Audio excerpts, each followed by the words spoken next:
everyone, welcome back. This is Dan from DHTV, and today I'm going to be showing you how to turn off autocorrect on the iPhone. I'll also be showing you how to disable that predictive text and suggestions, capitalization, spell check, and all of the keyboard annoyances that may be wrecking your text messages or emails. Let's get started. All right, so I've got my iPhone here, latest version of iOS. We've all had those instances where we send something to someone and you look at it and autocorrect has completely changed what you wrote, and it can be pretty embarrassing. First, I'll show you what happens if you type something and it's not spelled correctly. It'll automatically change it. So I wrote dire, which is wrong, obviously, and it wants to say it's higher. So it's made that decision for me. That's the autocorrect. I'm going to show you right now how to turn that off, and it's very easy. Open your settings application, scroll down to general, and then scroll down to where you see keyboards. Now, this is where all your keyboard related settings and options are going to be. The one we're going to focus on first is called autocorrection. When we turn that off, if we return to our keyboard here in our text message and we type dire now, which obviously doesn't mean anything, we're no longer going to have autocorrection interfere and change that as we're typing. This is particularly bad when you're typing fast because it just changes them, and by the end of your email or text, you've got a disaster.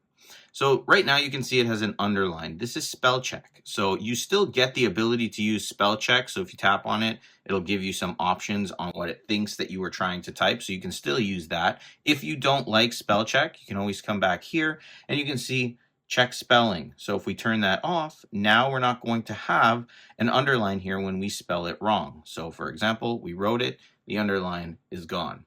So we won't have spell check involved either. Now, the other option that gets in the way, and a lot of people don't like it, is this little predictive text here, or text suggestions, or whatever. It's this little bar here, and you see it's 3 options, and it allows you to kind of just keep tapping them so you don't have to type those words in. I personally find it useful at times, but if you don't want to see this here, you're just going to return to that same section here and turn off the predictive text. Now, when you go back into your email or text or anywhere there's a keyboard, you won't have that predictive text bar. The other option that people don't like is the auto capitalization. Again, something I find very useful. So if a period is put in and you tap the space bar, you can see the keyboard has now become capitalized automatically. Very useful for me, not for others. If you can come back to your keyboard section here and you can turn off the auto capitalization. And now whenever you type in a period or whenever it's supposed to have something like a question mark, you'll see the keyboard stays in lowercase.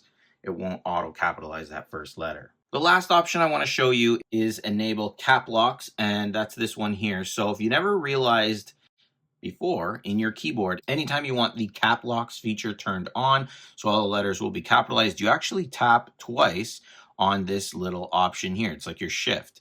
If you tap on it once, you can see it turns black. If you tap on it again, it turns it off. But if you double tap quick, you get this little line underneath, and now anything you type on your keyboard will stay capitalized in your text or email. For those of you who may be finding that it's enabling itself on its own or too often, you can turn that off right here, and now it will no longer give you the ability to double tap to turn on the cap locks. It just will be off or on. So hopefully this helped you. That's how you turn off the autocorrect. Again, it's in the general. You want to go down to where you see keyboard, and you want to go to the all keyboard section here. Obviously, there's more options you can utilize, like smart punctuation and things like that. But for the most part, I get asked about these. And if this helped you, hit that like button, subscribe to the channel for more videos like this one, click the bell notification box. And as always, there's a full link to the full tips, tricks, and tutorial series on the iPhone 17 models, so you can get the most out of your iPhone. If you have any questions, feel free to ask in the comments, and I'll see you in the next one.